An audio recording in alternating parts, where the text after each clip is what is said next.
So, guten Morgen, meine Lieben. Es ist heute ziemlich sicher der 5.3.2026. Es ist Donnerstagmorgen, das heißt, ich habe noch das Spanisch. Okay, what else? What else? What up?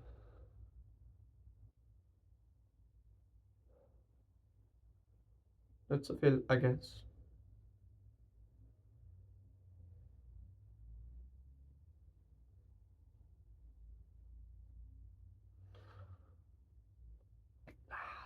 Ich will drüber reden. Und Circle ist in einem halben Jahr 25%. Ich habe schon drüber geredet. 25% rauf. Und das war meine größte Position, was mich sehr, sehr häufig gemacht hat. Und habe nicht viel geschlafen heute, was okay ist.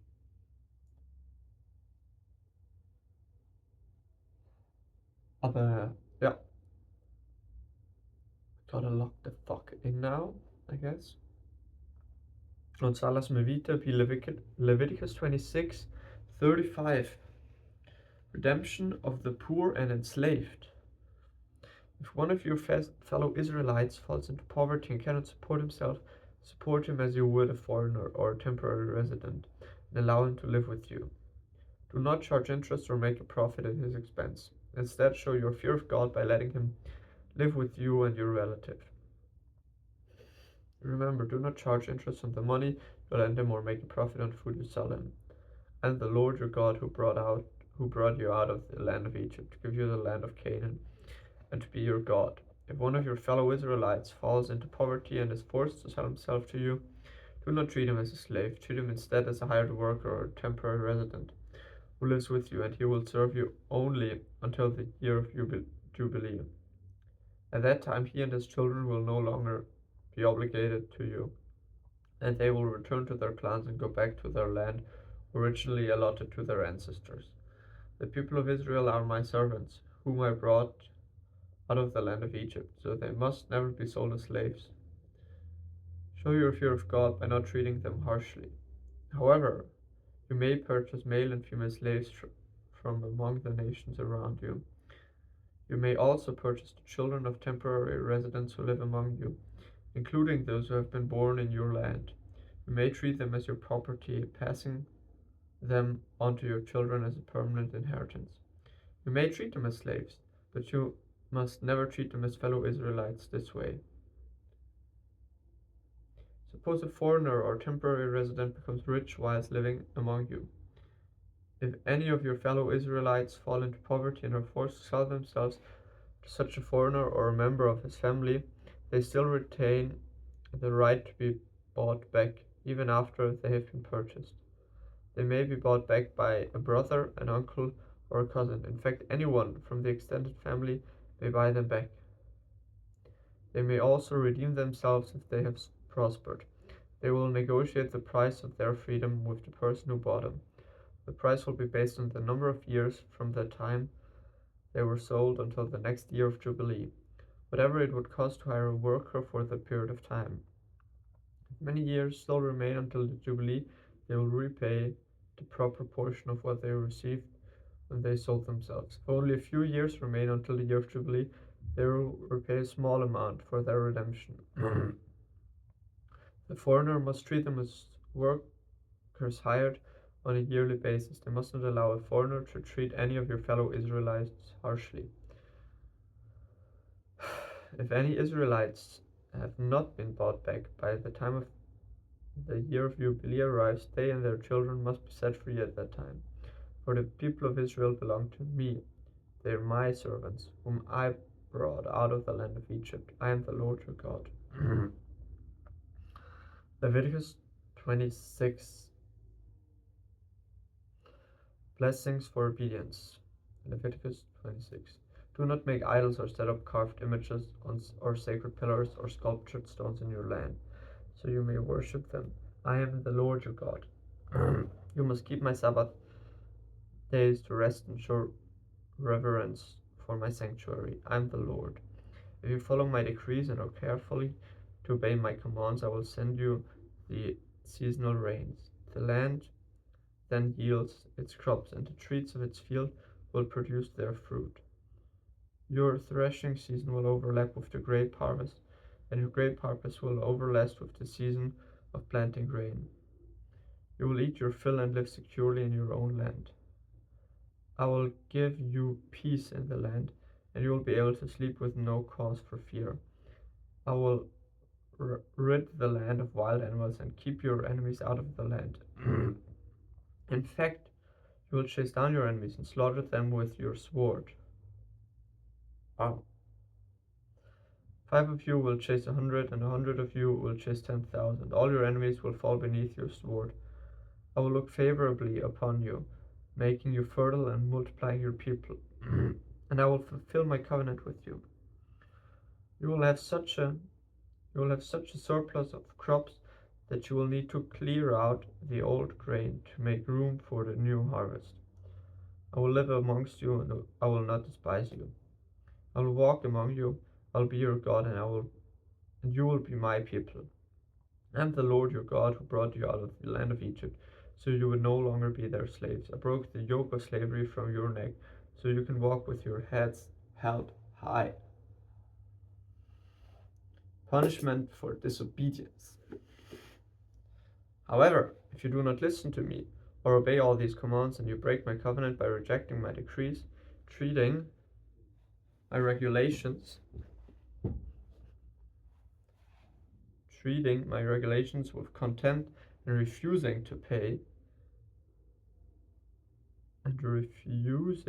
to obey my commands, I will punish you.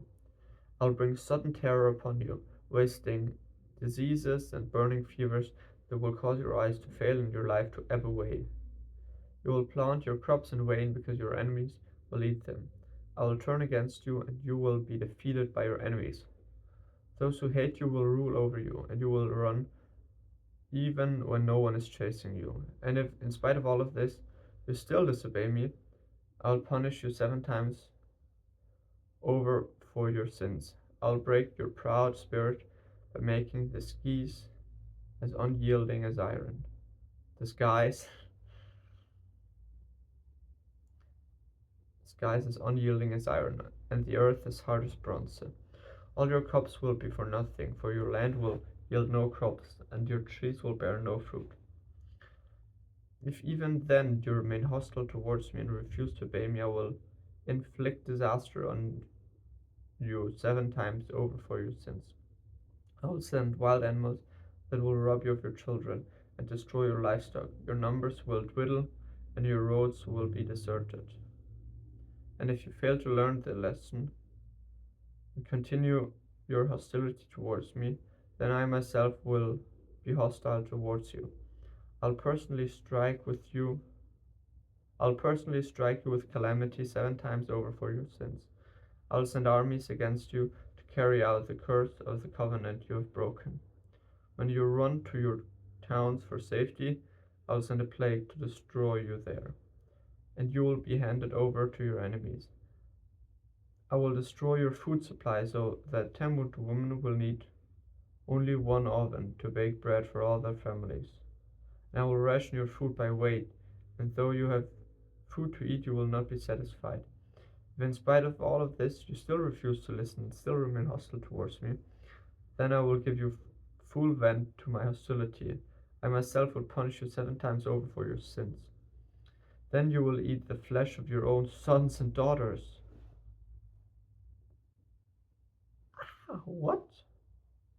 Then you will eat the flesh of your own sons and daughters. I'll destroy your pagan shires and knock down your places of worship.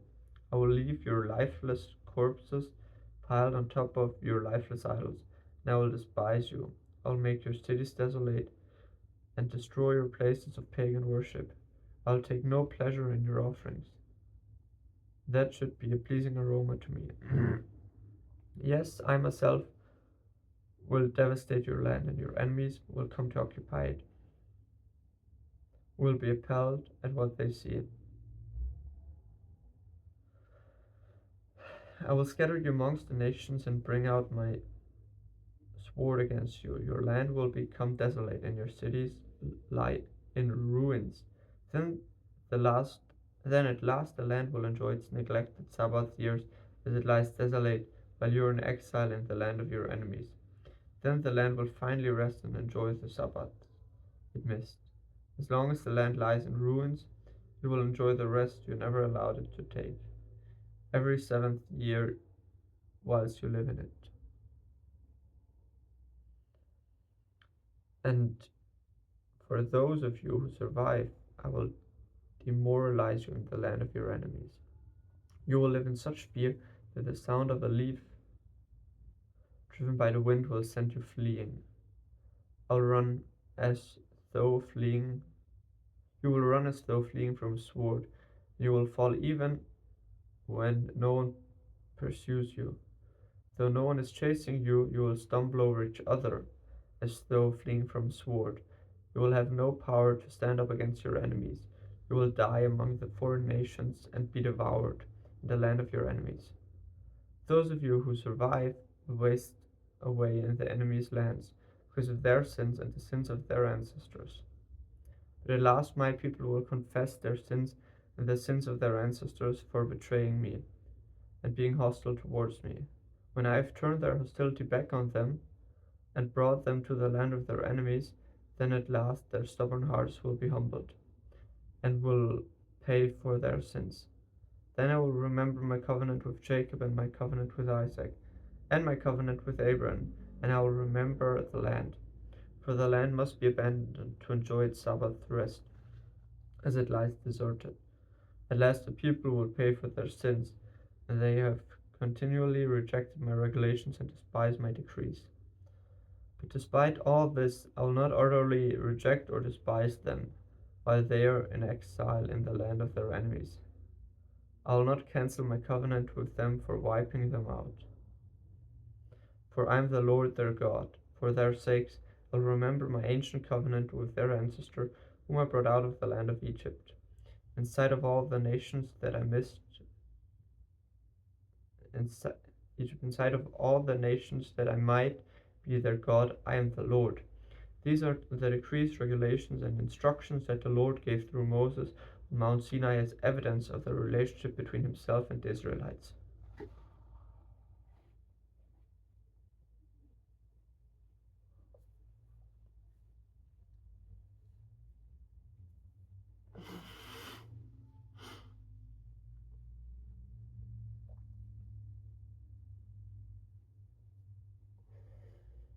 Leviticus 27.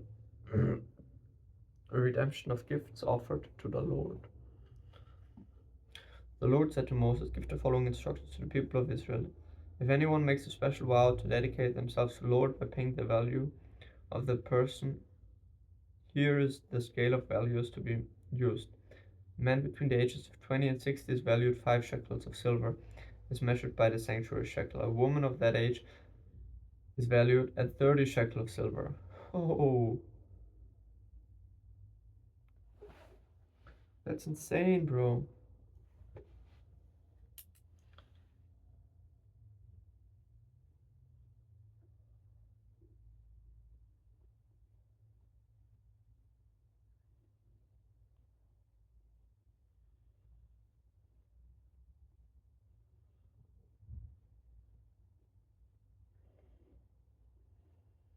A boy between the ages of 5 and 20 is valued at 20 shekels of silver.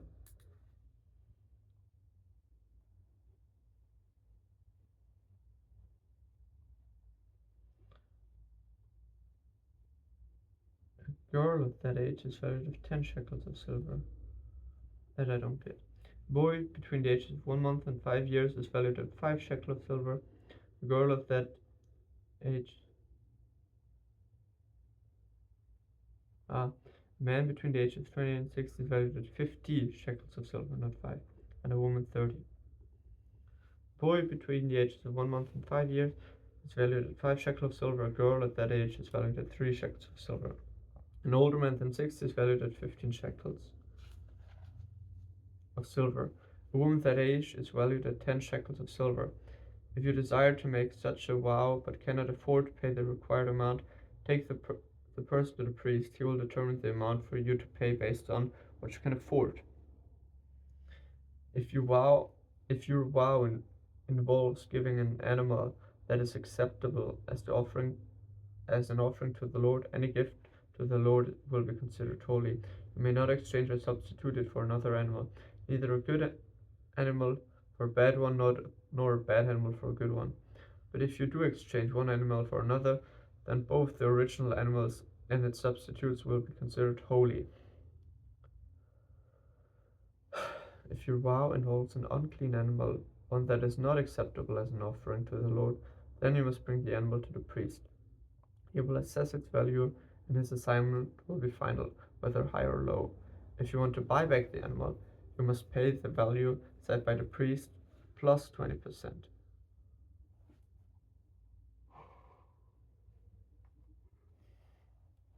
If someone desecrates a house to the Lord, the priest will come to assess its value. The priest's assessment will be final, whether high or low. If the person who dedicates the house wants to buy it back, he must pay the value set by the priest plus 20%. Then the house will again be his. If anyone dedicates to the Lord a piece of his family property, its value will be assessed according to the amount of seed required to plant it.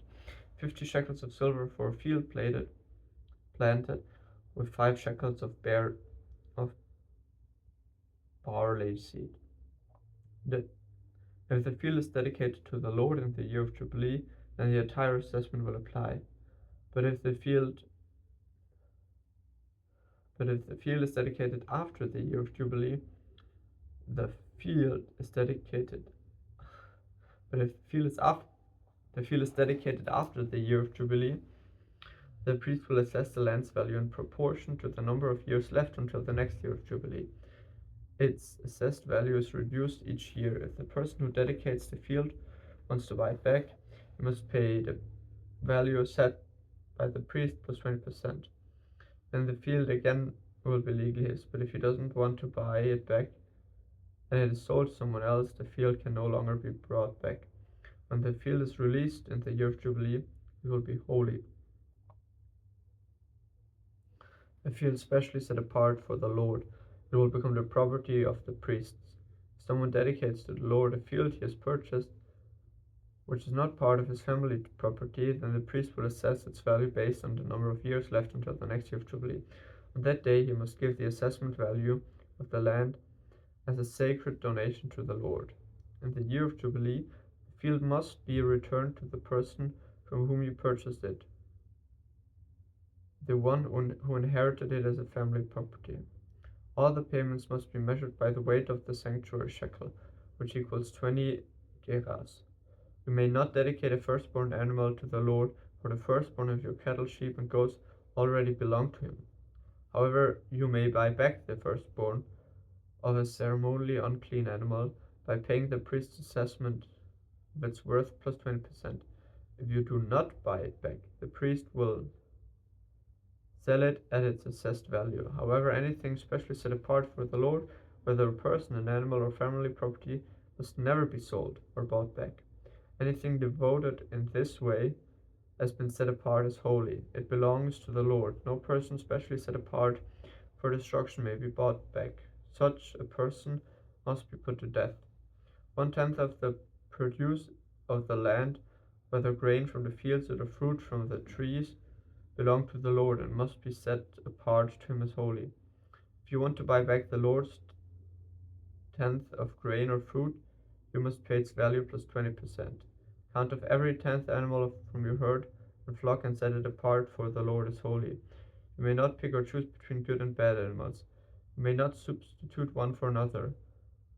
But if you do exchange one animal for another, then both the original animals and its substitute will be considered holy and cannot be bought back.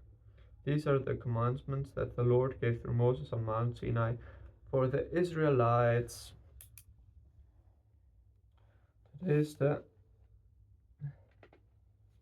5th of March 2026, and this was morning session. Tonight we're gonna start with numbers. Awesome day, guys.